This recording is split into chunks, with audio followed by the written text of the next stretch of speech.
And here he comes. You can hear it in the distance. You can hear this V6 engine roaring as it comes, and wow, there he goes. Clouds of dust, but that's what it's about.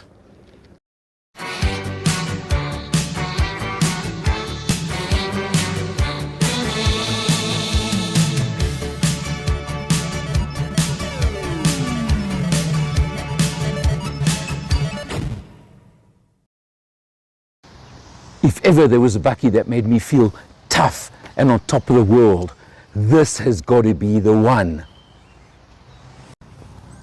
Twin exhausts with that kind of bore and size may tell you something. Picture this vision in your rear view mirror on the highway. The blacked out grille, the Ford name over there, the massive skid plate underneath, and the extreme raised ride height. Because this is telling you this is no ordinary bakkie. This is the Ford Raptor, a legend in its own lifetime. I've waited a long time to get my hands on a Raptor, and unfortunately I've only had it for a very, very short test. So this will be a short video as well. But you know the new Ranger, the new Gen Ranger as they've called it, and how it's moved the game on. Well, look at moving the game on. You got these massive 17-inch black alloy wheels with the knobbly off-road tires that do an amazing job on road too, strangely. But also look at the clearance on the wheel arch, which tells you that they're allowing for articulation. They're allowing for extreme off-road conditions as well. And just remember that the Raptor has a lot of very, very special kit under there on the suspension, as opposed to even the normal new Rangers. That's where the differences come in. The body is the same as every other Ranger, but you've got this very substantial steel side step that really can take it all and won't move and flex and do funny things. It's built to take it. Come over here and have a look. You've got the sport seats. Look at this. This is a bakkie with sport seats like this. But you need the sport seats. You really do. All the orange trim all over the place, on the seats, on the dash, on the air vents, on the steering wheel. It just shouts at you that I am serious, I am performance, and I am radical. That is for sure. The back seat, well, it's what you expect. I'm not going to climb up there now. But you've got USBs in the back, you've got a 12 volt in the back, you've got all these kinds of things that you expect on a vehicle. And tons of legroom when the electrically adjusted front seats are set for my driving position. All these things come into it. And then of course you've got the bucket at the back. If you want to carry a load, or carry spares, or carry whatever, depending on where you're going and how radically you want to treat the vehicle. The new Raptor, and I say the new Raptor, and look at that proud Ford Performance over there, because this is a true Ford Performance product.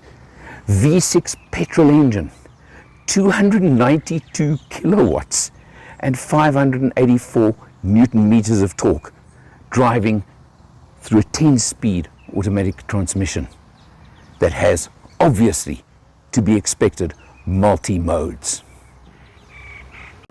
Hello, my name is Michael. I'm the owner of Change Cars and the host of the TV show All Things Motoring.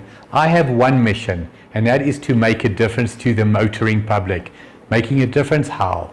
Making sure that you have safe options, making sure that you have knowledge. In that regard, it is my absolute pleasure and privilege to work with Alan Rosenmeyer of Motor Matters. The man with a hat, I'm the man with no hat, he's the man with the knowledge. Thank you for watching. Taking the Raptor, of course, to its natural environment, which has to be off-road or on a dirt road. I am, of course, with, as you know, Colin Wendell. Hello, Colin. Hi there, how are we doing? Change Cars, my mate from Change Cars. We work together, don't we? We do indeed. And in a Raptor at last, to rapturous applause or something, right? Something like that. Yeah. So we brought it onto a piece of dirt road that you may recognize from some of my previous videos. And the road, it depends, like any dirt road, Colin, it depends on what the weather's been like the last week or two, for example. So I'm guessing there hasn't been too much rain lately over here. No, it's pretty dry, pretty dusty. Yeah, and a couple of ruts and bumps. Yep, and slightly slippery, and Yeah. we are only in two-wheel drive. Okay. And are you going to tell me what speed you're doing at the moment, just so our viewers can get an idea of what this thing is actually like? We're just on 80 k's an hour at the moment. Okay. Now, I mean, if you consider, yes, I'm on a gimbal at the moment, but we're not bouncing around much, eh? No, not too much. I can tell you, I've been on this road many a time before, and I've bounced a lot more. Okay, here's a bumpy section, but this Raptor's got no problem with it, eh? So that's just in two-wheel drive. What we'll do in a few minutes is we'll change it. Colin, I'm going to ask you just now.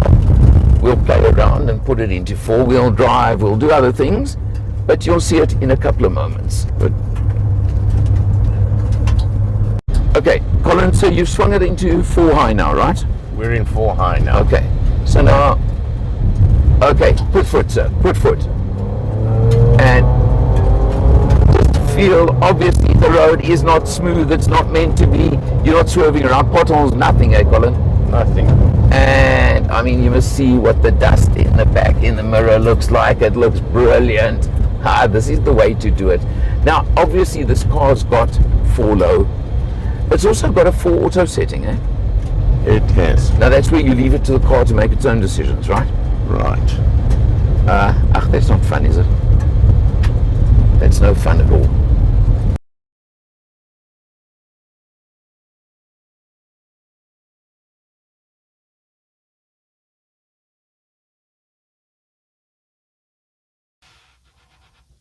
I think that says it all. Ford performance. It's going to keep reminding you of the performance side, the performance factor. That's what this car's all about. And it just shouts performance. Beyond that, interestingly enough, it's pretty standard Ranger. And that's the funny part.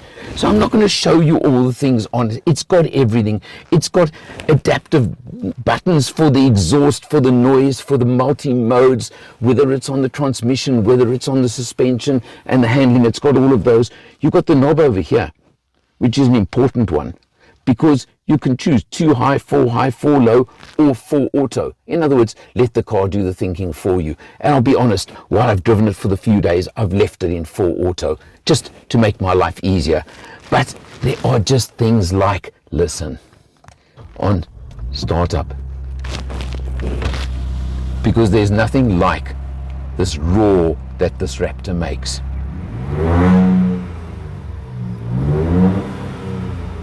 Can you beat a sound like that out of any car?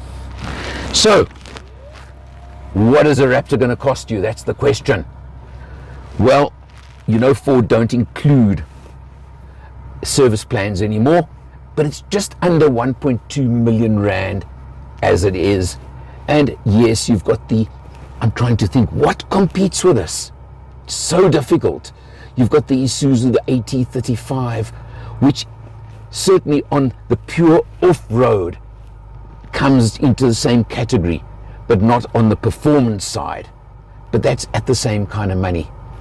And well, this is the thing, and it's about just over 150,000 rand more than a Wild Track will cost you.